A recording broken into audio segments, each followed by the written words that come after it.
জোহার।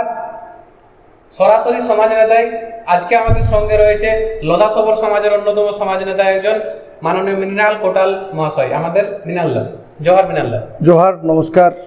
লোধা সবর সমাজের পক্ষ থেকে প্রত্যেককেই আন্তরিক শুভেচ্ছা, অভিনন্দন এবং ভালোবাসা জানাই।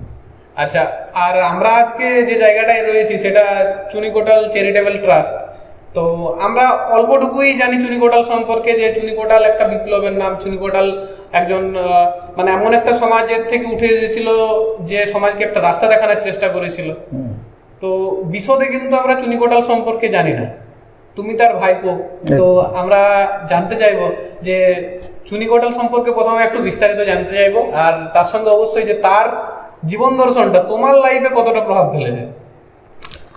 চুনিকোটাল আজকে 2024 সাল, মানে একটা বৃহত্তর 1992 সালের, মানে খুব একটা যে দূরেই চুনিকোটালের যে মানে কি বলবো, জাতি বৈষম্য কারণে বিদ্যাসাগর ইউনিভার্সিটিতে পড়াকালীন তার যে সামাজিকভাবে তিনি উঁচু উঁচু জাতির সমাজ দ্বারা নির্যাতিত হয়েছিলেন, একজন প্রফেসর ছিলেন তিনি, তাকে বারংবার ধরে চুনিকোটালকে জাতি বৈষম্যের তকমা দিয়ে কিভাবে তাকে আস্তে আস্তে মৃত্যুর পথগামী করেছে, সেটা সেই সময়ের এক ধরনের বৃহত্তর আন্দোলন। ভারতবর্ষ এবং বাংলার বাইরেও আন্দোলন ছড়িয়ে পড়েছিল। এবং চুনিকোটাল একটা সম্ভ্রান্ত প্রথম লোধা পরিবারের মেয়ে, যিনি বাবা মায়ের সঙ্গে আছেন। তিনি পাশের বাড়িতে লোকেদের কোথাও ধান লাগাচ্ছেন, তিনি কোথা থেকেও ঘুঁটে গুড়িয়ে আনছেন। সেই সময় আস্তে আস্তে গ্রামের একদম নিচু একটা পরিবারের মেয়ে আস্তে আস্তে শিক্ষার তাগিদ নিয়ে, শিক্ষার আঙ্গিনায় তিনি উচ্চশিক্ষিত হয়েছেন। গ্র্যাজুয়েশন করার পরে তিনি রাষ্ট্রপতি পুরস্কার পেয়েছেন, প্রধানমন্ত্রী পুরস্কার পেয়েছেন, এবং তিনাকে সেই সময় মহাশ্বেতা দেবী আরও একটু লোক সমক্ষে আনার জন্য বহুলভাবে তিনি চুনিকোটালের বাড়ি এসেছেন, কথাবার্তা বলেছেন, তাকে উৎসাহিত করেছেন এবং সমাজকে আরও বেশি তুলে আনার, বিশেষ করে শিক্ষাটাকে আরও বেশি আগিয়ে নিয়ে আসার জন্য। কারণ কি, যেই সময়ের আমরা চুনিকোটালের কথা বলছি তখন মূলত সমাজের শিক্ষার হার একদম নেই। প্রত্যেকেই সমাজের বৈষম্যের কারণে কেউ শিক্ষা নিতে পারেনি, বা কেউ পেটের তাগিদে বিভিন্ন প্রান্তে কাজকর্ম করতে চলে গিয়েছে। কারণ কি, দিনান্তে পেটের সংস্থাপন আগে প্রয়োজন। যদি শরীর এবং চাহিদা পরিপূর্ণ থাকে তারপরেই শিক্ষার মান কিন্তু উন্নয়ন করা সম্ভব। তো সেই জায়গায় একটা পরিবারে তারা 4 বোন 3 ভাই একসঙ্গে বড় হয়েছে এবং প্রত্যেকেই টুকটাক তার উপার্জনের জায়গায় গেছে। এবং সেই সব পরিবারের একদম কনিষ্ঠ কন্যা চুনিকোটাল, বাবার নাম শম্ভু কোটাল। তো সেই পরিবার থেকে আস্তে আস্তে উঠে এসে তিনি শিক্ষা লাভ করেছেন এবং দেখেছে যে এই সমাজে বেঁচে থাকতে গেলে শিক্ষার প্রয়োজন কতটুকু। এবং তিনি বারংবার বিদ্যাসাগর ইউনিভার্সিটিতে পড়াকালীন এবং মেদিনীপুরের একবারে আমাদের স্পোর্টস কমপ্লেক্সের গায়ে যে CST আমাদের হস্টেলস আছে, সেই হস্টেলসে উনি একজন সুপারভাইজারের কাজ করতেন, থাকতেন। এবং সেই সমসাময়িক বিভিন্ন লোধা গ্রামে গিয়ে লোধাদের কিভাবে উন্নয়ন করানো সম্ভব সেগুলো বারংবার তিনি ঐকান্তিকভাবে নিজের চেষ্টায় ছুটে গেছেন। কিছু কিছু জায়গায় তিনি অনেকটা স্টেবলও করতে পেরেছিলেন। এবং তার যে এই বিপুল আকারে মানে লোধা সবর জাতির উন্নয়নের চেষ্টা, চুনিকোটাল আজও লোধা সবর যে হোক না কেন, যে জাতি আমরা বৃহত্তর আকারে দেখি, তার একটা বড় দৃষ্টান্ত। আচ্ছা, মানে যে সামাজিক বৈষম্যের জন্য চুনিকোটালের মতন একটা প্রতিভাকে অকালে ঝরে যেতে হয়েছিল, আমার এটা জানার মানে খুবই ইচ্ছা যে সেই সামাজিক বৈষম্য এখনো কি মানে ফেস করতে হয়, এখনো কি রয়েছে সেই সামাজিক বৈষম্য? সামাজিক বৈষম্যের কথা যদি আমি বলি, তাহলে রিসেন্টলি বিভিন্ন জায়গায় আমি যদি মেরুনা মুরমুরি কথা বলি, একাধারে যদি পাপিয়া মান্ডির কথা বলি, এই 2023-24 সময় দাঁড়িয়ে তারাও কিন্তু আক্রান্ত হয়েছে সামাজিকভাবে। তারাও কিন্তু সমাজের একটা শ্রেণীর দ্বারা আক্রান্ত হচ্ছেন। তাহলে আমরা যদি 1992 সালে চুনি কোটাল বলি, রোহিত ভেমুলা বলি, আজকে দাঁড়িয়ে যদি পাপিয়া মান্ডি, মেরুনা মুর্মুর কথা বলি, তাহলে কোথাও না কোথাও প্রচ্ছন্নভাবে কিন্তু আক্রান্ত হচ্ছে প্রতিনিয়তই। আচ্ছা, আরেকটা জিনিস, বৈষম্য যদি বলা হয় তো বৈষম্য তো সব রকমেরই হতে পারে। তো ওভারঅল যে এসটি কমিউনিটি টোটাল প্রায় 32-33টা মানে জাতিগোষ্ঠী রয়েছে, জনগোষ্ঠী রয়েছে। তো তোমার পার্সোনাল অভিজ্ঞতা কি বলছে যে এখানেও কি ডিসক্রিমিনেশন বা বৈষম্য হচ্ছে না? কোনো জাতিগোষ্ঠীকে কি বেশি সুযোগ পাইয়ে দেওয়া হচ্ছে না? এবারে এই নিরিখে বলতে গেলে, যেহেতু আমাদের যেসব 2003-04 সালে যে বেশ গণনা হয়েছিল ঝাড়গ্রাম এবং পশ্চিম মেদিনীপুরের যে লোধাদের বেশ গণনা সার্ভে হয়েছিল, সেখানে লোধা ছিল প্রায় 92,000 মতো। রিসেন্ট যে সার্ভে হয়েছে তাতে প্রায় 1,10,15,000 হয়েছে।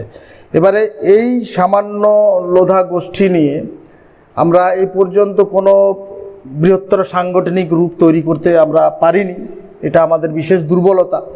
এবং আমরা যেটুকু চেষ্টা করছি বিভিন্ন প্রান্তে একটু একটু করে সেটাকে সচল করার চেষ্টা করছি, আবার ছোট ছোট করেই মুভমেন্ট করে, পকেট করে। এবার আমাদের যেহেতু সরকারের আধিকারিক হিসেবেও কোনো লোক নেই, বা রাজনৈতিক যে প্রাতিষ্ঠানিক লোকের প্রয়োজন, যেটা আমি দীর্ঘদিন ধরে চারিধারে ঘুরতে ঘুরতে বিভিন্ন পর্যায়ে দেখতে দেখতে দেখেছি, যদি রাজনৈতিক এমএলএ, এমপি, তথাকথিত একটু পঞ্চায়েত সমিতি, এই জায়গায় যদি আমাদের লোক না বসাতে পারি, তাহলে আমাদের যে উন্নয়নের যে সীমারেখা এবং যে উন্নয়নের নিরিখে আমরা যে আমাদের দাবিটুকু আদায় করতে পারছি না, সেটা বলার মতো কিন্তু লোক নেই, যার কারণে হয়তো আমরা সেই সব জায়গা থেকে বঞ্চিত হচ্ছি। আচ্ছা, তোমার কি এটা মনে হয়নি যে এসটির মধ্যেও পিভিটিজিদের জন্য আলাদা করে একটা সংরক্ষণ রাখা উচিত, যাতে করে তারা পলিটিক্যাল ক্ষেত্রে নিজেদের কথাটা তুলে ধরবার মতন তাদের একটা জায়গা থাকে, অন্তত পক্ষে লোকাল বডিগুলোতে? না, এটা একটা খুব ভালো কথা যে পিভিটিজির জন্য ডেভেলপমেন্টে কেন্দ্র সরকারের এত টাকা বরাদ্দ, রিসেন্ট 2023-24 বরাদ্দ হয়েছে, প্রচুর টাকা বরাদ্দ হয়েছে। ঝাড়খণ্ডে কিন্তু পিভিটিজির জন্য আলাদা করে সংরক্ষণ আছে। আচ্ছা, এটা নিয়ে আমি যখন আমাদের আদিবাসী উন্নয়ন বিভাগের সঙ্গে কথা বললাম, তো ওনারা বললেন যে এই ধরনের কোনো এখনো পর্যন্ত রাজ্য সরকারের কোনো রকম ভাবনা চিন্তা নেই বা কোনো রকম সিদ্ধান্ত তৈরি হয়নি।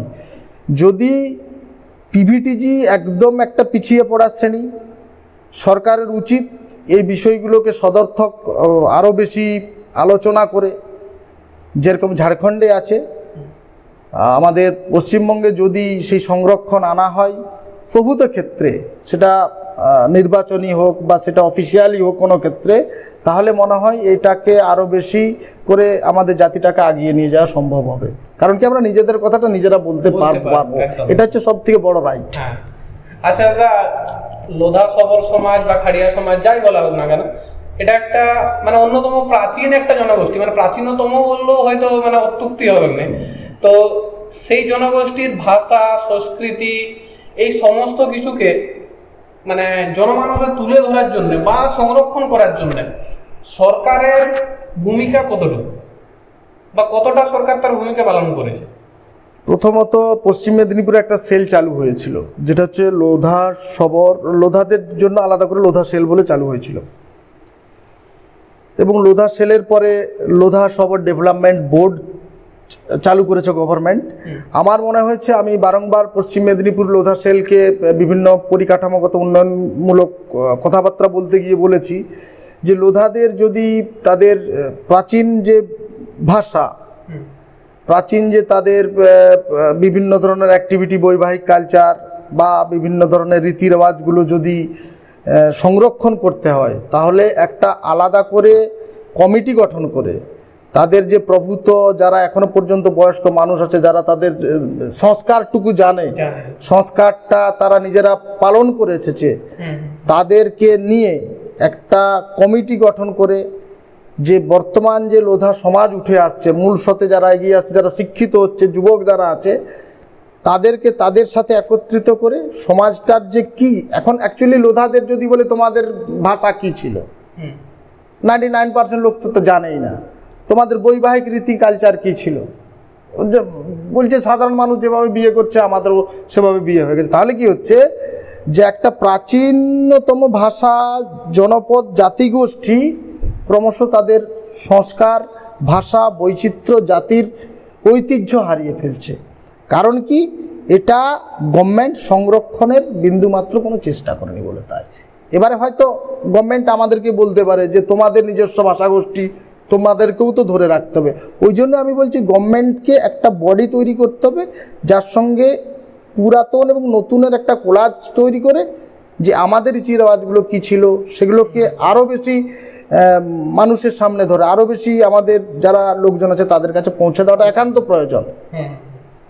আচ্ছা, তোমার এই সমাজেই বেড়ে ওঠা, তো এই সমাজের জন্য এবং তুমি এই সমাজের জন্য কাজ করে চলেছো, চুনিকোটাল চ্যারিটেবল ট্রাস্টের মাধ্যমে করে চলেছো। আমি যদিও জানি না যে ডেভেলপমেন্ট বোর্ডে তুমি এখনো কেন নেই, তো আমার জানার এটাই যে তুমি এখনো পর্যন্ত লোধা সবর সমাজের জন্য কি কি করেছো, বা যেটা তুমি বললে সংরক্ষণ করে বা অগ্রসর হওয়ার জন্য। লোধা সবর জন্য যেটুকু কাজ, আমি প্রথমত যেহেতু জেলার দুটো ভাগ হয়ে গেছে, পশ্চিম মেদিনীপুর, ঝাড়গ্রাম দুটো ভাগ হয়েছে, দুটো প্রশাসনিক এবং সাংগঠনিক রূপরেখা সম্পূর্ণ আলাদা। আমার যেটা মূলত কথা, একদম লোধা সবর যদি যখন সেল ছিল, নতুন যারা শিক্ষিত যুবক হয়েছে তাদেরকে কাজের প্রথম অগ্রগতির জন্য প্রাধান্য দিতে হবে। কারণ কি, তারা শিক্ষাটুকু নিয়েছে। ওই জন্য বিভিন্ন জায়গায় লোধাদের ক্ষেত্রে আমার বেস লাইন 2-3টে কথা ছিল। প্রথম, লোধাদেরকে সংস্কারের জন্য উন্নয়নমূলক সচেতনতা শিবির করতে হবে। আচ্ছা, যেখানে লোধারা বুঝতে পারবে যে আমি একজন লোধা লোকজন, আমি কি কি সুযোগ সুবিধা সরকারের তরফ থেকে পেতে পারি। আমার একটা বিভিন্ন ব্লক লেভেল, তার নিচে অঞ্চল লেভেল আছে, অঞ্চল লেভেলে একটা ছোট করে যেসব লোধা গ্রামগুলো আছে, অঞ্চলের যিনি সুপারভাইজার আছেন, যিনি জিপি লেভেলের অফিসার আছেন, ওনারা একটা দিন বিডিও লেভেলের কোনো বিসিডাব্লিউ ইন্সপেক্টরকে সাথে নিয়ে ছোট ছোট পকেট করে দুটো গ্রামকে মাঝামাঝি কোথাও ডেকে যে লোধাদের ক্ষেত্রে বিভিন্ন রকম সুযোগ সুবিধা আছে। শুধুমাত্র আমার অফিসিয়ালিভাবে বড় করে একটা ব্যানার লিখে দিলাম যে এসটি সম্মানের মানুষ যারা লোধার শ্রেণীভুক্ত তারা এই এই পরিষেবার অন্তর্ভুক্ত। আমার লোধা সবর লোকজন প্রায় সমস্তটাই জঙ্গলের আশেপাশে বিচরণ করে। তারা অফিস বললে একদম মানে ভয়াতুর মানুষ, অফিসের কাজকে তারা যাবে না। তার যদি তুমি বলো যে চাল পায়নি, তোমাকে কি অঞ্চল অফিসে যেতে হবে, সে বলবো আমার দ্বারাই হবে না, আমি চাল না পাই না পাবো। সেই জায়গাটা যেমন একটা জায়গা থাকছে, সেই সচেতনটা তাকে করতে হবে যে তোমার ক্ষেত্রে বার্ধক্যজনিত ভাতা আছে, তোমার ক্ষেত্রে পড়াশুনোর ক্ষেত্রে উন্নয়নমূলক হস্টেলের সুবিধা আছে, নিখরচায় তুমি সেখানে পড়াতে পারবে, তোমার জন্য বাসভূমি পাট্টার ব্যবস্থা আছে, তোমার জন্য এই ব্যবস্থা আছে, তোমাদের জন্য বিসিডাব্লিউ ডিপার্টমেন্টে একটা অফিসার থাকে ব্লকে, সেখানে গিয়ে বলতে পারেন, বা নতুন করে জেলা অফিসে যেটা ব্লক ডেভেলপমেন্ট থ্রু দিয়ে আমাদের বিসিডাব্লিউ কাম ডিডাব্লিউ বিসিডাব্লিউ অফিস আছে, সেখানে আপনি গিয়ে বলতে পারেন, বা আপনি এই কথাগুলো আধিকারিক ওখানে আছে একজন বিসিডাব্লিউ, তিনাকে গিয়ে বলতে পারেন। এই যে যদি আমরা একটা অঞ্চল লেভেল, ব্লক লেভেল এবং জেলা লেভেল পর্যন্ত একটা যোগাযোগ মাধ্যম তৈরি করে দিতে পারি, তো সেক্ষেত্রে আমার মনে হয়েছে যে এই জিনিসগুলো যদি জানতে পারে বা সুযোগ সুবিধা কি কি আছে, যেহেতু পিভিটিজির জন্য আলাদা করে সেন্ট্রাল গভর্নমেন্ট আলাদা অর্থ বরাদ্দ করেছে, সেই অর্থ সঠিকভাবে রাজ্যে রূপায়ণের যে রূপরেখা নির্ণয় যদি করা সম্ভব হয়, তাহলে আমার মনে হয়েছে যে আগামী দিনে একটু হলেও সামাজিকভাবে এরা মূল স্রোতের দিকে আসবে। এই রূপরেখাটা প্রয়োজন, যেটার কাজটা আমি আক্লান্তভাবে আজ পর্যন্ত করে চলেছি। খুব মানে ভালো কথা। দাদা, আমার মানে আমরা যখন হাই স্কুলে পড়ি ছোটোর দিকটাই, তখন আমলা আসলের ঘটনাটা মানে নাড়া দিয়েছিল একদম ভিতর পর্যন্ত। একদম। তো ব্যাপার হচ্ছে যে ওই যে প্রাথমিক ন্যূনতম যে চাহিদাটা, সেই চাহিদাটার জায়গায় মানে জায়গাটা কি আজকে লোধা সমাজের পূরণ হয়েছে না সেই জায়গাটা তো কিছু কিছু ক্ষেত্রে বা কোনো বিশেষ কোনো এরিয়াতে রয়ে গেছে ঘাটতি? না, সেটা একটা বড় দিক চিহ্ন। আমরা যদি পশ্চিম মেদিনীপুর জেলার শালবনী ব্লকের গোহালডি গ্রামের লোধাদের সঙ্গে ঝাড়গ্রামের বেলপাহাড়ি ব্লকের একটা আবার জামবনি ব্লকের একটা গ্রামের তুলনা করি, কখনোই একত্রিত হবে না। কারণ কি, যেখানে লোধারাকে যতটা বেশি উন্নয়নমুখী করা গেছে, মানে উন্নয়নমুখী এই অর্থে কি শিক্ষার দিকে নিয়ে যাওয়া গেছে, আলোর দিকে নিয়ে যাওয়া গেছে, সেখানে মানুষ অনেকটা বেশি সচেতন হয়েছে, তারা অধিকারগুলো বুঝতে পেরেছে। এবং আজকের দিনে যেইটা ঝাড়গ্রামে বা প্রান্তিক একদম বেলপাহাড়ি লাগোয়া ব্লকে, সেইখানে লোধাদের অবস্থা কিন্তু খুব বেশি পরিবর্তন হয়নি। আজকেও গেলে দেখা যাবে সেখানে জঙ্গলের মধ্যে সঠিক তারা বাড়ি করতে পারেনি, সঠিকভাবে তাদের শৌচাগার নেই, এর কারণে তারা বিভিন্ন রকম হাইজেনিক প্রবলেমে ভুগছে, বিভিন্ন রকম রোগ তাদের মধ্যে ছড়িয়ে ছিটিয়ে আছে। এবং কি সঠিকভাবে তারা বাসস্থান তৈরি করার না কারণে চটজলদি তারা রোগাগ্রস্ত হয়ে যাচ্ছে। এবং কি আমাদের সমাজে একটা সবথেকে বড় হচ্ছে চোলাই, যেটার জন্য আমি বিভিন্ন জায়গায় প্রশাসনিকভাবে এসপিদেরকে বলেছি, এসপি লেভেল থ্রু একদম যে থানাগুলো আছে এবং সিভিক ভলেন্টিয়ার ভিলেজ পুলিশ যারা আছে, তারা যদি ন্যূনতম একটু সচেতন হয়ে এই গ্রামগুলোতে, লোধা গ্রামগুলোকে একটু গাইড করেন, তাহলে মনে হয় যে একদম 26 বছরের যুবকটা কিন্তু মারা যাবে না।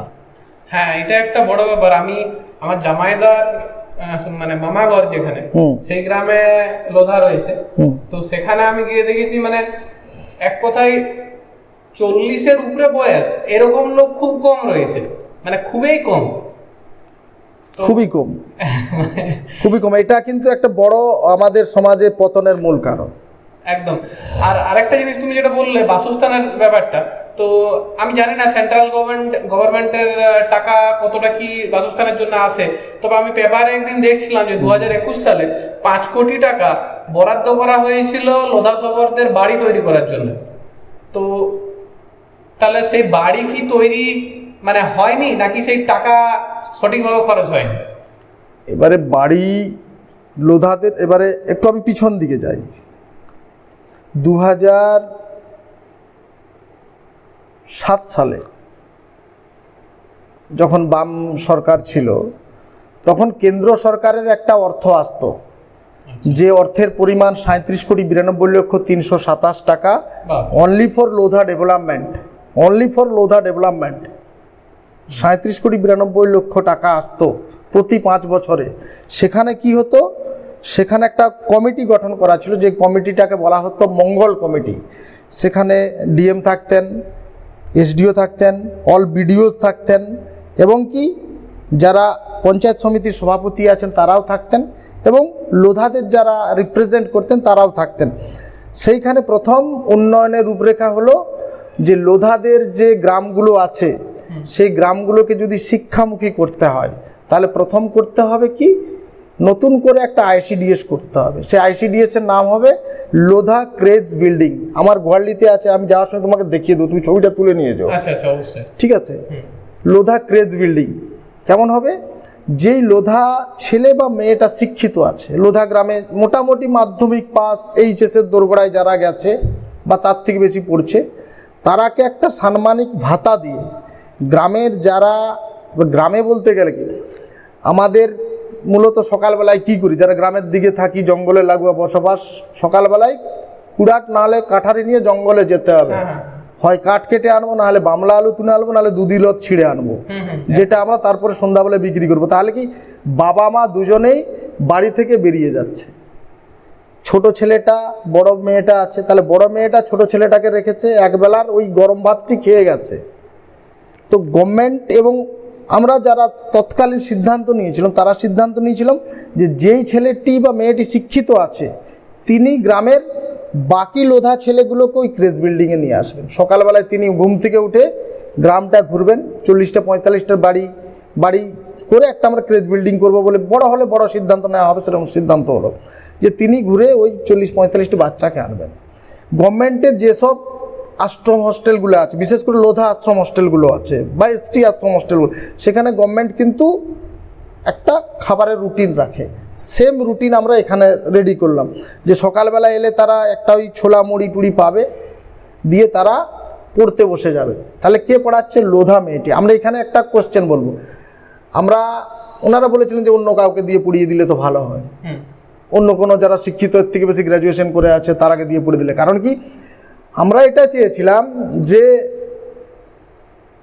সেই জাতির ছেলে বা মেয়েটা যতটা দরদ দিয়ে তার নিজের জাতির ছেলে মেয়েগুলোকে পড়াবে, বা যতটা তাদের মুখের কথা বা তাদের অন্তরের যে সমস্যাগুলো, মানে যেটা তাদের চিরায়ত মিলে যেতে পারবে, তো ওই জন্য এই সিদ্ধান্তটা নেওয়া হয়েছিল। এবং কি 110টা আমরা পকেট চিহ্নিত করেছিলাম, সেই 110টা জায়গায় লোধা ক্রেজ বিল্ডিং তৈরি শুরু হয়ে গেছিল। তো তার মধ্যে বিভিন্ন জায়গায় গভর্নমেন্টের 60% টাকা অ্যালটমেন্ট হয়ে গেছিল। সেখানে কি হয়েছিল, সেই টাকার মধ্যে যে যোজনাগুলো তৈরি হয়েছিল, সেখানে জনশ্রী প্রকল্প বলে একটা প্রকল্প তৈরি হয়েছিল, জনশ্রী বীমা যোজনা, অনলি ফর লোধাদের জন্য।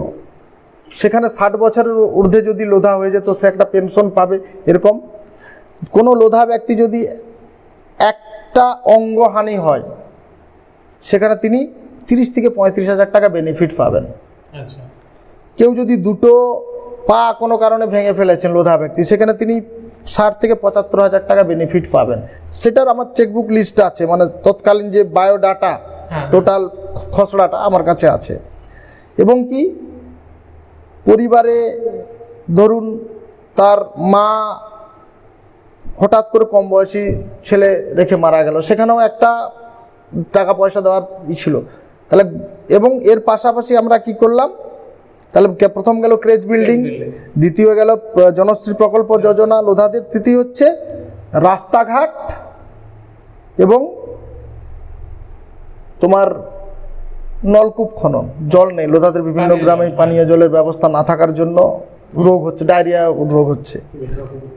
হ্যাঁ, পুকুর থেকে খায়। এবং 2024 সালেও তুমি দেখবে রেয়ার, আমি বলছি, বিভিন্ন বিশেষ করে নারায়ণগড়ের কিছু এলাকা, বিশেষ করে জামবনি ব্লকের কিছু এলাকা, তোমরা তো যাও, ওইটা কি ঝাড়গ্রামের সংলগ্ন যে ওয়ার্ডগুলোর এলাকাগুলো আছে এবং তোমার বেলপাহাড়ির সংলগ্ন কিছু এলাকা, খুব খারাপ অবস্থা। ঝাড়গ্রাম ওয়ার্ডে আমি একটা দেখেছিলাম এবং বান্দোয়ানে দেখেছিলাম, মানে অবস্থাটা খুবই খারাপ, 1 নম্বর ওয়ার্ড।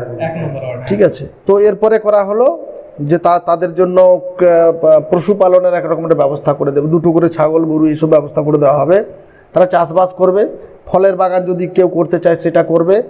তাদের জন্য সেই সময় প্রতি লোধার বাড়ি তৈরি করে দেওয়া হবে বলে সিদ্ধান্ত নেওয়া হয়েছিল। এবং এই যে কথাগুলো আমি বলছি সেটা কিন্তু 2007-এর কথা বলছি আমি, 7 সাল হিসাব মতো এখন সবগুলো হয়ে যাওয়ার কথা, হিসাব মতো সবগুলো হয়ে যাওয়ার কথা। 7 সাল গভর্নমেন্ট, বামফ্রন্টের গভর্নমেন্ট, 11-ই পরিবর্তনের পরে যেখানে তাদের সেই সময় রূপরেখা ছিল সেখানেই রূপরেখা স্থগিত হয়ে গেছে। আচ্ছা, মানে গভর্নমেন্ট চেঞ্জ, নীতি চেঞ্জ। কোনো রকমভাবে পুরাতন যে উন্নয়নমুখী সিদ্ধান্ত নেওয়া হয়েছিল সেই সিদ্ধান্তের সঙ্গে বর্তমান সিদ্ধান্তের কোনো মিল নেই। তাহলে সেই যে উন্নয়ন, যে ক্রেজ বিল্ডিংয়ের সিদ্ধান্ত, লোধা উন্নয়নের, লোধাদেরকে আগিয়ে আনার যে সিদ্ধান্ত, সেগুলো সেই রথ কিন্তু ওইখানেই দড়ি ছাড়া হয়ে গেছে। আচ্ছা, ওই রথ আর এগিয়ে আসেনি। নতুন করে সরকার গঠন হলো, নতুন করে আমরা উদ্যোগ নিলাম, উদ্যোগ নিয়ে আমরা আবার লোধা সেল বারংবার গভর্নমেন্টকে বলে ভাই গভর্নমেন্টকে এতবার বলতে হবে কেন? হ্যাঁ, আমার একটা কথা কি, পশ্চিমাঞ্চল উন্নয়ন পর্ষদ, আদিবাসী উন্নয়ন বিভাগ, এত সচেতন মানুষের জন্য এত রকম উন্নয়নমুখী প্রকল্প মেলা টেলা করছে, ভাই কিছু তো অন্তত সচেতন হোক যে এগুলো পিভিটিজি মানুষ একদম পিছিয়ে পড়া, তাদের জন্য এই কাজগুলো করতে হবে। আমরা আজকে 10-20 জন শিক্ষিত হয়েছি, তারা গিয়ে বারংবার দপ্তরে গিয়ে হানা দিচ্ছি, বারংবার বলছি যে এটা করুন সেটা করুন। আমাদেরকে এতবার বলতে হবে কেন? একদম, এটা তো আমাদের বলা উচিত নয়। হ্যাঁ, গভর্নমেন্ট একটা অর্থমূল্য তাদেরকে বরাদ্দ করছে, তাদের দায়ভার এটা করার, সাধারণ মানুষের দায়ভার নয়। কারণ কি, উনি যদি অর্থ ছাড়া ওই চেয়ারে বসতেন আমি উনাকে তদারকি করতাম। ঠিক। আজকে যিনি WBCS অফিসার বসেছেন তাকে প্রথম জানতে হবে যে পশ্চিম মেদিনীপুরের যে অঞ্চলে আমি বসছি তার ইতিহাস কি, একদম, কোন মাটিটা শক্ত ছিল। আমি WBCS পাস করেছি মানে এই নয় যে আমি সমূহ পশ্চিমাঞ্চলের উন্নয়নের ইতিহাস জানি। আমাকে জানতে হবে মেদিনীপুরের কোন অঞ্চলে যদি আমি WBCS অফিসার হই, আমাকে জানতে হবে যে ওইখানের ইতিহাসটা কি, ওইখানে কোন জনপদ সক্রিয় ছিল, তার পরবর্তীকালে পর্যায়ক্রমে এখন কারা আছে, তাদের ইতিহাস কি আছে, তাদের সমাজের কোন লোকটা গুণী মানুষ ছিলেন, তাদের সমাজে শিক্ষিত হয়ে যারা এসেছে তারা এই পর্যন্ত কত দূর এগিয়ে এসেছে। উন্নয়নমূলক, তিনি যেহেতু একটা সমষ্টি উন্নয়নমূলক আধিকারিক, তাহলে এটা সমষ্টি বলা হয়েছে কেন, সার্বিক উন্নয়ন তার দ্বারা পরিচালিত হবে একটা ব্লকে, তাহলে তার দায়িত্ব পড়ে। আমি অ্যাজ এ সাধারণ মানুষ হিসেবে আমার দায়িত্ব পড়েনি কি আমরা ওই উন্নয়নমূলক জায়গায় বারবার যে খোঁচা দেব, এই খোঁচা দিতে দিতে কিন্তু বিপ্লবের তৈরি হয়ে যায় বারবার। একটা সাধারণ মানুষ কোনো একটা ভাতা পাচ্ছে না, তিনি বারবার অঞ্চল অফিসে যাচ্ছেন, তিনি বারবার ব্লক অফিসে যাচ্ছেন, জেলা অফিস পর্যন্ত গিয়ে একটা লেটার জমা দিয়ে এলেন। এবারে তেনাকে সান্ত্বনা দেওয়ার মতন কিছু বাণী আছে, যে বাণীটা তারা বলে ফেলছে যে উন্নয়ন তো চলছে, আমরা আচ্ছা আপনারটা হয়ে যায়। উনি বৃদ্ধকায় চেহারায় বাস ধরে এসে নেমে সাইকেল নিয়ে বাড়ি ফিরে আনন্দে গেলেন বাড়ি। ইনি ভাবছেন আমারটা মনে হয়ে গেল, পরের মাসে বলছে টাকা তো আমার ঢোকেনি। এবার এই না ঢোকার পেছনে উনার তো কোনো ব্যর্থতা নেই, উনি উনার সর্বোত্তম চেষ্টা করেছেন। তাহলে আমরা যারা উন্নয়নমূলক কাজের সঙ্গে সরকারিভাবে জড়িয়ে আছি তাদেরকে আরও বেশি সচেতন হতে হবে, তারাকে জানতে হবে, তারাকে বুঝতে হবে, তারাকে এ নিয়ে আলোচনা আবার অনুশীলন করতে হবে এবং প্র্যাকটিসেরও প্রয়োজন। আমি মনে করি প্র্যাকটিসের প্রয়োজন, যে আমি যদি কোনো জায়গায় আঞ্চলিকভাবে আধিকারিক হিসেবে যাই, আজকে যিনি জলপাইগুড়ি কোনো ব্লকের বিডিও হবেন, তিনাকে জলপাইগুড়ির যেসব সামাজিক লোকজন আছে তাদের সম্পর্কে ওনাকে জানতে হবে। আচ্ছা, আমাদের যে জনপ্রতিনিধিরা আছে, তোমার কি মনে হয় যে মানে তাদেরও একটা দায় বড় দায়? কিন্তু সেই জনপ্রতিনিধিরা তো আমি সেটা দেখিনি। বরঞ্চ আমার একটা জিনিস বলতে, মানে আমি জানি না এটা ঠিক প্রশ্ন কিনা, তবে আমার এটা আক্ষেপ যে আদিবাসীদের সম্মাননার জন্য যে পুরস্কারগুলো হয় বা আদিবাসী স্বাধীনতা সংগ্রামীদের জন্য যে নানান প্রোগ্রামগুলো হয়, সেখানে আমি আজ পর্যন্ত চুয়াড় বিদ্রোহের সঙ্গে যুক্ত কোনো লোধা সম্পর্কে কিছু কাউকে বলতে শুনলাম না। এই যে কোনো মানে আদিবাসী সম্মাননাতে কোনো তোমার লোধা সবর সম্প্রদায়ের কোনো শিক্ষিত ব্যক্তি বা যারা বই লিখছে যেমন প্রহ্লাদ ভক্তা, তাদেরকে আমি দেখতে পেলাম না। কেন? এবার আমি বলবো, এটা এই যে কথাটা আমি পুরোনোভাবে বলে এলাম, যে আমার আঞ্চলিকভাবে যদি আমি কোথাও গিয়ে আধিকারিক হই, আমার সেখানের ইতিহাস সম্বন্ধে জানতে হবে। এবারে যিনি বা যারা আসছেন বারংবার, তিনারা একটা 3 বছরের টার্মস অ্যান্ড কন্ডিশন নিয়ে আসছেন। টার্মস অ্যান্ড কন্ডিশনটা কি, যে ওই এলাকার সার্বিক উন্নয়নের দায়িত্ব আমার হাতে পড়েছে, আমি যেন তেন প্রকারে অন্তত পালিয়ে গেলে বাঁচি 3 বছরের মধ্যেই শর্ট করে, আমার দায় বর্তাবে না, আমি এর মধ্যে আর নেই। কারণ কি বলবো, আমি তো আর, আমি ফোন করলে সাহেব আমি তো আর নেই, আমি ডিসচার্জের চার্জ অন্যর হাতে দিয়ে দিয়েছি, এবার ওনার কাছে গিয়ে দেখুন। তাহলে কি আজকে তুমি দেখো, সাধারণভাবে একটা ছোট্ট প্রশ্ন আমার, যে ইস্ট ইন্ডিয়া কোম্পানির দ্বারা আক্রান্ত হচ্ছে কারা? প্রথম আক্রান্ত হচ্ছে লোধারা আক্রান্ত হচ্ছে, এবং কি সেই লোধাকে অপরাধপ্রবণ জাতি দাগিয়ে দিচ্ছে কারা? East India company. এবং ইস্ট ইন্ডিয়া কোম্পানি এটা দাগিয়ে দিচ্ছে। তার কারণ কি? তারা বিদ্রোহ করেছে। এবারে ভাবতে হবে বিদ্রোহ করবে কারা? দুর্বল শ্রেণীর মানুষের পক্ষে সম্ভব নয়। তাহলে সেই সময় যদি লোধা জাতিকে সবল শ্রেণী ভাবি আমি, এবং যারা বিদ্রোহ ঘোষণা করছে, তোমার একটা 60 বছরের লোক 100 কিলোমিটার দৌড়াতে পারবে না, 25 বছরের লোকের প্রয়োজন অবশ্যই। তাহলে সেই জাতিটা যখন বিদ্রোহ ঘোষণা করছে, সেই জাতিটা কিন্তু তার এগনেস্টে চরমভাবে বিদ্রোহ ঘোষণা করেছে বলে তাকে কিন্তু একটা অপরাধপ্রবণ জাতি বলে আখ্যায়িত করেছে। তাহলে কোথাও আমার মনে হয়েছে যে জাতিটা বিদ্রোহ ঘোষণার প্রথম পর্যায়ের সেই সময় ইস্ট ইন্ডিয়া কোম্পানি দ্বারা বিরোধী আন্দোলনের তকমা পাচ্ছে, চোরের জাতি হচ্ছে, সে মানুষটা ভারতবর্ষের ইতিহাসে সেই জাতের কোথাও কিছু নেই। একদম। আমি কাউকে ইন্ডিকেশন করে বলছি না, বা কারো বিরুদ্ধে আমার একগুচ্ছ অভিযোগ এটা না। তাহলে যখন লেখা হচ্ছে, আমি সব সম্প্রদায়ের ইতিহাস পড়ছি, ভারতবর্ষের ইতিহাস পড়তে গিয়ে আমি কোল পড়ছি, মুন্ডা পড়ছি, সাঁওতাল পড়ছি, কিন্তু লোধারা যে সেই সমসাময়িক সময়ে একটা বৃহত্তর আখ্যান তৈরি করেছিল, একটা শক্তিশালী গোষ্ঠী হিসেবে তাদের এগনেস্টে চোরের তকমা পেয়ে গেল, তাকে কিন্তু সহজাতকভাবে পূর্ব পরিকল্পনার মতো ইতিহাস থেকে বর্জিত করে দিল। তাহলে এটাও কি কোনো জায়গায় আমাকে এখন বলতে বাধ্য হচ্ছি যে ডিসক্রিমিনেশন নয়? অবশ্যই ডিসক্রিমিনেশন, একদম। এবং এই ডিসক্রিমিনেশনটা মানে আমার যে মানে কি বলবো, আমার থেকে তুমি এটা ভালো বলতে পারবে যে এটা আমাদের এসটি সম্প্রদায়ের মধ্যে যারা আছে তারাও কি এটার সঙ্গে যুক্ত নয়? কারণ ধরো আদিবাসী সম্মাননা যে অনুষ্ঠান হচ্ছে, সেটা পরিচালনার সঙ্গে বা অর্গানাইজেশনের সঙ্গে তো এসটি সম্প্রদায়ের কোনো না কোনো ব্যক্তি যুক্ত আছে।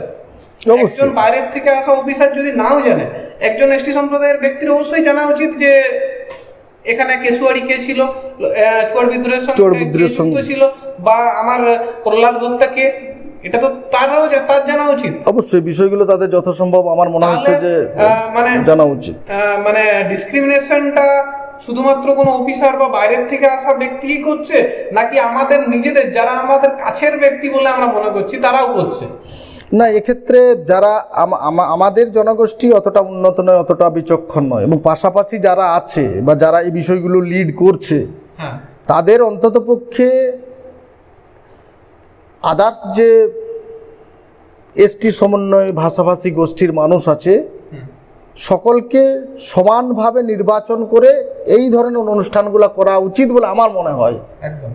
আমরা কেউ নিজস্ব ঐকান্তিকভাবে একক তো চিন্তা করে একটা কিছু করে নিতে পারি না। তাহলে সমূহ জাতিগোষ্ঠী আছে, সেখানে সকলকে কে কোন জায়গায় লেখালেখি করছে, কে কোন জায়গায় সমাজকে নিয়ে ভাবছে, এগুলো যথেষ্ট একটু মানে কি বলবো, আলোচনা রেখে আলোচনার মধ্যে থেকে একটু দীর্ঘ সময় নিয়ে করা উচিত আমি মনে করি, ব্যক্তিগত স্তরে আমি মনে করি। আচ্ছা, আমি আরেকটা জিনিসে যাচ্ছি, মানে যেটা কুর্মী সম্প্রদায়, মানে কুর্মী সম্প্রদায় বর্তমানে এসটি তালিকায় নেই, কিন্তু তবুও আমরা যখন মানে ডিএনএ রিপোর্ট দেখতে যাই, বা হাতের যে আমাদের মানে কি বলবো রেখার যে রিপোর্টগুলো হয় সেইগুলো দেখতে যাই, বা ঐতিহাসিকভাবেও যদি দেখি, তো লোধার সঙ্গে সঙ্গে পাশাপাশি কুর্মীদের নামটা চলে আসে। এবং মানে ডিএনএ রিপোর্টেও দেখা যাচ্ছে যে লোধা কুর্মীরা মানে দুটার মানে প্রাচীনত্বটাই অনেকটা, প্রায় 65,000 বছর। তো এরকম ভাবে দুটা পাশাপাশি চলে আসছে। এবং তোমাকেও দেখা গেছে কুর্মী আন্দোলনে তুমি বারবার বিভিন্ন স্টেজে গিয়ে সমর্থন জানিয়ে এসেছো। তো তোমার কুর্মীদের সম্পর্কে বা কুর্মীদের আন্দোলন সম্পর্কে অভিমত কি, বা তুমি কুর্মীদের কাছ থেকে কি আশা করো? এখন বৃহত্তর সমাজে আমরা যারা বসবাস করি, তাদের মধ্যে পশ্চিমাঞ্চলের যতটুকু জায়গায় কুর্মীদের অভ্যুত্থান, তারা আজকে এগিয়ে এসেছে। শিক্ষিতর সংখ্যা অনেক বেশি তারা ব্যাপ্ত হয়েছে। তো আমার মনে হয়েছে যে কোনো জাতি ভাষা গোষ্ঠী তাদের নিজস্ব ভাষা, নিজস্ব সংস্কৃতি এবং নিজস্ব কালচার, এবং তার নিরিখে তাদের সমূহ যেটুকু দাবি সে দাবি তারা রাজ্য সরকারের কাছে বারবার নিয়ে যাচ্ছে, সে দাবি তারা কেন্দ্র সরকারের কাছে পর্যন্ত পৌঁছে দিচ্ছে। এসটি তালিকাভুক্ত অন্তঃকরণ একটা অন্য পার্ট, সেটা একটা সাংবিধানিক স্বীকৃতি, ঠিক আছে, ল অ্যান্ড অর্ডার মেনে। তো ল অ্যান্ড অর্ডার মেনে সাংবিধানিক স্বীকৃতি, সেটা সেন্ট্রাল গভর্নমেন্টের নিজস্ব ব্যাপার এবং রাজ্য সরকারের কাছে এ যাবৎ অনেকবার সংগঠনের পক্ষ থেকে আমার মনে হয়েছে প্রতিলিপি দেওয়া হয়েছে বারংবার রিপোর্টের ভিত্তিতে। তো আমার মনে হয়েছে যে কোনো ভাষাভাষী গোষ্ঠী যারা প্রাচীনতম জনপদের সময় থেকে আসছে এবং আজ পর্যন্ত যারা তাদের মূল দাবিকে রেখে সামনের দিকে এগোচ্ছে, সেইখানে আমার মনে হয়েছে তাদেরকে আরও বেশি করে সেই যে জনপদ আছে সমাজে তারাকে একটু সহযোগিতা করা। কারণ কি, যে দাবি তারা তুলছে সেই দাবি আমি, তুমি বা অন্যান্য কেউ দিয়ে দিতে পারবে না। তারা তাদের দাবি একটা পদ্ধতি মারফত, রাজ্য সরকার মারফত কেন্দ্র সরকারের কাছে গিয়ে পৌঁছবে এবং সেই দাবি কেন্দ্র সরকার রাজ্য সরকারের রিপোর্ট অনুযায়ী কতটা এগ্রি করবে সেই সিদ্ধান্ত কিন্তু তাদের। আমরা এই মুহূর্তে কোনো একজন মানুষের পাশে বা কোনো একজন জাতির পাশে দাঁড়ানো মানে এই নয় যে সেই সিদ্ধান্তটা যদি আমি ব্যক্তিগত স্তরে আমি নিজে নিয়ে নিতে পারতাম তাহলে তো আমি নিজেকে অনেক বড় মানুষ বা ধন্য বলে মনে করতাম, ঠিক আছে। তাহলে তারা তাদের দাবি বারংবার রেখেছে, তারা তাদের দাবি নিয়ে বৃহত্তর আন্দোলন তৈরি করেছে। সেই আন্দোলনের রূপরেখা আমরা নিজেরাও দেখেছি এবং আমি তার সেখানে গিয়ে কোথাও পার্টিসিপেট করেছি। তো তাদের যে যতটুকু দাবি, আমার মনে হচ্ছে এ দাবি তারা দীর্ঘদিন ধরে যেমন রেখেছে আগামীতেও রাখবে। কি করবে না করবে সমূহ রাজ্য থেকে কেন্দ্রে যাবে, কেন্দ্রের আলোচনার ব্যাপার, এটা তাদের সরকার অন্তর্ভুক্ত ব্যাপার। এবং আমার এটা মনে হয়েছে যে প্রাচীনতম জনপদ হিসেবে, জাতি হিসেবে তাদের এই আন্দোলন একদম ঠিক। আদিবাসী সমাজেরই একটা অংশের বা কিছু মানুষের তরফ থেকে কিন্তু এটার বিরোধিতা করা হয় এবং তারা সেক্ষেত্রে নানান রকমের একটা বলে যে কুর্মীরা এসটি তালিকায় এলে আদিবাসী তালিকায় বর্তমানে যারা আছে তাদের ক্ষতি হয়ে যাবে।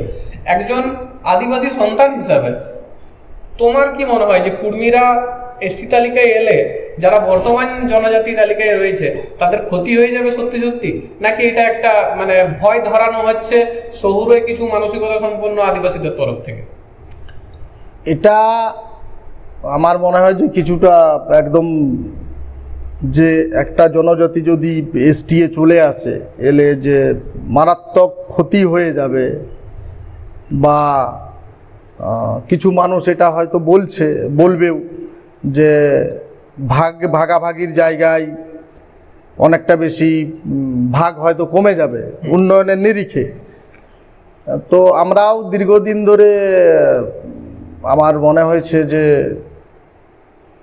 আমরাও তো এসটি সম্প্রদায়ের মানুষ, একটা বৃহত্তর অংশ নিয়ে উন্নয়ন করে আসছি এবং সেই উন্নয়নের নিরিখে যতটুকু আমার মনে হয়েছে যে সরকার যদি সেইটাকে তারা নিজস্বভাবে কোথাও না কোথাও গিয়ে ভেবে এসটি তালিকাভুক্ত অন্তঃকরণ করে, সরকার নিশ্চয়ই তার জন্য বরাদ্দ করবে। অবশ্যই সে সরকার বরাদ্দ করবে, সেটা তো আমি, তুমি বা সাধারণ মানুষ কেউ বরাদ্দ করতে পারবে না, সেটা সরকার বরাদ্দ করবে। যে এরা যেহেতু তালিকাভুক্ত হয়েছে এই পার্সেন্টেজ মানুষ, বরাদ্দকৃত অর্থের পরিমাণ এটা হওয়া উচিত এবং তারা সেই নিরিখেই সেটাকে বরাদ্দ করবে। তো যদি হয়েও যায় তাহলে এখানে আমাদের কমে যাবে, ওদের কমে যাবে বা তাদের কমে যাবে এরকম কোনো বিষয় আছে বলে আমার মনে হয় না। তো এটা কিছু কিছু মানুষের ব্যক্তিগত অভিমত। মানে বিগত দিনে আমরা দেখেছি যে জঙ্গলমহলে একের পর এক স্কুল, কলেজ, অনেক কিছু স্থাপন হয়েছে, ইউনিভার্সিটি, কিন্তু জঙ্গলমহলের অন্যতম যে একজন বিদ্রোহী কন্যা বা একজন প্রতিভা চুনিকোটাল, তার নাম আমরা কোনো স্কুল, কলেজ বা ইউনিভার্সিটির নামের সঙ্গে দেখতে পাচ্ছি না এবং সেই দাবিটাও কিন্তু আমরা দেখেছি কুর্মীদের যে দাবি দেওয়া থাকে 24 দফা 26 দফা যে দাবি, তার মধ্যে চুনিকোটালের নামটা রয়েছে। চুনিকোটালের নামে একটা কলেজ স্থাপনের দাবিটা তাদের ওখানে রয়েছে, কিন্তু অন্যান্য কোনো সংগঠনের তরফ থেকে সেইভাবে আমি সেটা দেখতে পাই না। এবং গভর্নমেন্টের তরফ থেকে অবাক করা ব্যাপার যে চুনিকোটালের নামে কোনো স্কুল কলেজ ইউনিভার্সিটি স্থাপন আজ পর্যন্ত হয়নি। তো এই জিনিসটাকে তুমি ব্যক্তিগতভাবে নয়, তুমি একজন লোধা সবর সমাজের মানুষ হিসাবে তুমি এই জিনিসটাকে কিভাবে দেখছো, বা একজন আপামর জঙ্গলমহল বাসী হিসাবে এটা কিভাবে দেখছো? চুনিকোটাল বৃহত্তর লোধা সমাজের ক্ষেত্রে একটা প্রমুখ এবং প্রধান শিক্ষামূলক দৃষ্টান্ত হিসেবে আমি মনে করি। কারণ কি, চুনিকোটাল এমন একটা বিপ্লবের নাম যেটা লোধা সমাজ বাদ দিয়ে কোনো দিন কাজ করতে পারবে না। প্রতিটা সময় চুনিকোটালের নাম আসবে। কারণ কি, শিক্ষার আঙিনায় যিনি প্রথম স্নাতক হয়েছিলেন তিনি চুনিকোটাল। এবং এই বিভিন্ন ক্ষেত্রে আমি কিছু চিঠি চাপাটি বিভিন্ন দপ্তরেও করেছিলাম। এবারে বৃহত্তরভাবে সামাজিক আন্দোলন যেটা, সেটা হয়তো আমরা করে উঠতে পারিনি। এর ফলে আমরা দেখেছি যে চুনিকোটাল যে নামটা ভারতবর্ষ, পশ্চিমবঙ্গ, ভারতবর্ষের বাইরে সেই সময় বহুল চর্চিত একটা বিষয় ছিল। তার মৃত্যুকালীন বা তার পরবর্তী সময় বহু মানুষ এই বিষয় নিয়ে বা চুনিকোটাল নিয়ে লেখালেখি করেছেন। সংবাদ মাধ্যম, আপামর পত্রিকা, বিভিন্ন পত্রিকা এটা নিয়ে কাজ হয়েছে। তো সমস্ত সমাজের যদি গুণীজন হিসেবে তারা তাদের নিজেদের নামকরণ বা বিভিন্ন স্কুল কলেজের নাম হতে পারে, তো সেক্ষেত্রে আমি বিভিন্ন জায়গায় যতটুকু আমার সরকারি আধিকারিক বা আমার পারিপার্শ্বিক মন্ত্রীমহল ছিল তাদের কাছে কিন্তু বিষয়টা আমি তুলেছিলাম যে দাদা, এই ব্যাপার, এটা যদি হয় এটা একটা খুব ভালো আমাদের সমাজের ক্ষেত্রে একটা দৃষ্টান্ত তৈরি হবে। কারণ কি, আমাদের সমাজে এই সময়ে চুনিকোটালের মতো যদি একটা স্কুল বা কলেজের নাম আমরা তৈরি করতে পারি বা নামে স্কুল কলেজ হয় বা যে কলেজগুলো আছে তার নাম যদি চুনিকোটালের নাম করা যায়, তাহলে সেক্ষেত্রে আমরা একটা আগামীর শিক্ষিত আপামর সমাজকে একটা জাগরণ দিতে পারবো যে তারা যখন কলেজে ঢুকছে যে চুনিকোটালের নামটা কেন। তাহলে একটা বৃহত্তর পরিবার, একটা ছাত্র থেকে পরিবার পর্যন্ত আমরা কিন্তু চুনিকোটালকে ব্যাপ্তি দিতে পারবো। তাহলে কি হবে, যে এই মানুষটা কে ছিল, কেনই তার নাম লেখা হলো, তিনি কে, কোন সমাজ থেকে এসেছিলেন, এটা নিয়ে অনেক কথা বলেছি। আমার মনে হয়েছে আমাদের যতগুলো এখন লোধা সবর উন্নয়ন বোর্ড তৈরি হয়েছে, আমি তাদের চেয়ারম্যানের সাথেও কথা বলেছি যে এই ধরনের যদি একটা দৃষ্টান্ত তৈরি হয় বিশেষ করে কলেজগুলোতে, তাহলে কিন্তু আগামী দিনে অনেকটা বেশি চুনিকোটালকে আমরা জাগিয়ে রাখতে পারবো। আচ্ছা, আর এরপরে দাদা সামনে লোকসভা ভোট আছে, তো একটু ভোটের প্রসঙ্গে আসছি। তো এটা মানে কি বলবো, সমাজ নেতা মৃণাল কোটালের কাছে প্রশ্ন যে সামাজিক সংগঠনের রাজনৈতিক আঙ্গিনায় বিচরণটাকে তুমি কি চোখে দেখো? এর দুটো প্রেক্ষাপট আছে। সামাজিকভাবে যারা আমরা আন্দোলন করি, যারা আমরা সমাজ নিয়ে, ধরো আমাদের সমাজে 1 লাখ 1.5 লাখ মানুষ আছে, সমাজটা একটা রাজনৈতিক প্রেক্ষাপটে বাঁধা।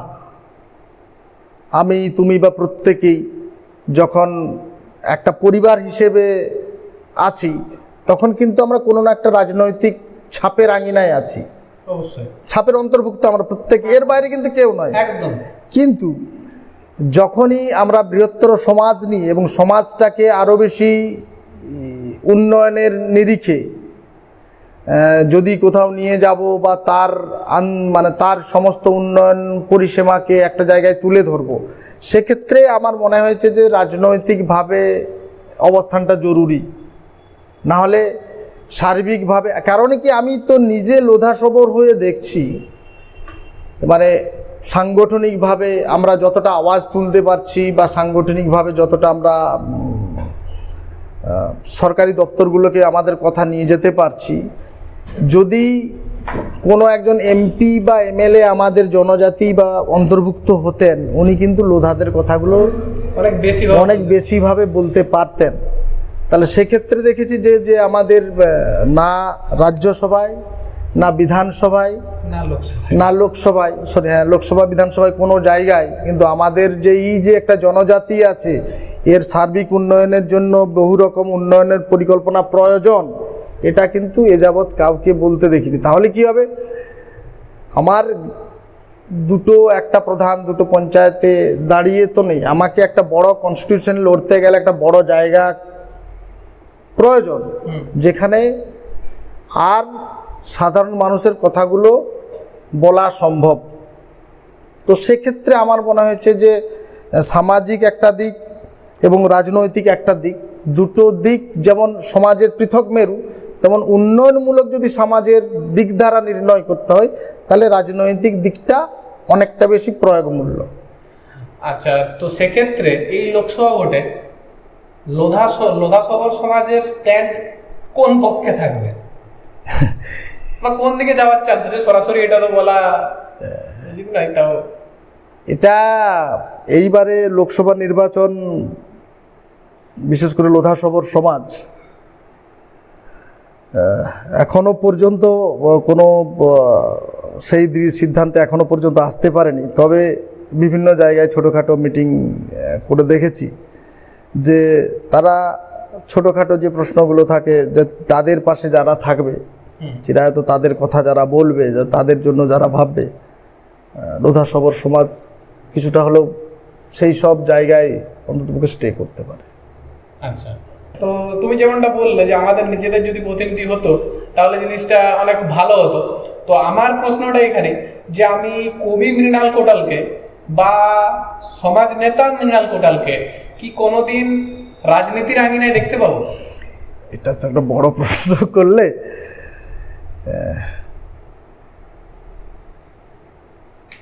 এটা একটা ভাবনা চিন্তার বিষয়। আগামীতে আমার ভাবনা চিন্তা সমাজের উন্নয়নের জন্য থাকবে, এ দৃষ্টিভঙ্গি এখনো পর্যন্ত আমি তৈরি করে উঠতে পারিনি। কেন, রাজনৈতিক পরিস্থিতি এবং প্রেক্ষাপট প্রতিটা সময় পরিবর্তন হচ্ছে।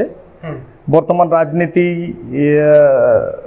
যারা রূপকার তাদেরকেও আলোচনা বিশ্লেষণ করতে গিয়ে দেখেছি মত আলাদা হয়েছে, রেজাল্ট আলাদা হয়েছে। কিন্তু কোথাও যদি মনে হয়েছে যে লোধা সমাজের এইবারে পিঠ ঠেকতে ঠেকতে ঠেকতে ঠেকতে একবার দেওয়ালের শেষ প্রান্তে গেছে, তখন আমার মনে হয়েছে যে শিক্ষিত আমি না হলেও আমাদের যারা শিক্ষিত ছেলেরা থাকবে, যারা অনূন্যপক্ষে গ্র্যাজুয়েট বা তার উপরে, তাদেরকে সমাজের মূল খুঁটি হিসেবে দাঁড় করিয়ে আমরা আবার আন্দোলন শুরু করব। আচ্ছা, তো দাদা আমাদের এই আলোচনার একদম শেষ প্রশ্ন আমরা যাব যে আগামী 10 বছরে তুমি লোধা সমাজকে ঠিক কোন জায়গায় দেখতে চাও এবং সেটা কিভাবে হাসিল করবে? আগামী 10 বছর একটা দীর্ঘ সময়, মানে একটা যুগ, 10 বছর যদি একটা যুগ ধরি, তাহলে লোধা সমাজকে আমি চাইবো যে শিক্ষায় প্রতিটা পরিবার, লোধা পরিবারের ছেলেমেয়েরা শিক্ষিত হোক। প্রতিটা লোধা পরিবারের যারা মা বোনেরা আছে তারা অন্ততপক্ষে নিজের জীবিকাটুকু, যেটুকু হাতের কাজ যেরকম যে জানে, স্বাবলম্বী হোক। সমাজ থেকে দুরারোগ্য ব্যাধি, এই চুলাইয়ের অভিযান নিশ্চয়ই সরকার পক্ষ আমার সাদর্থক হবেন।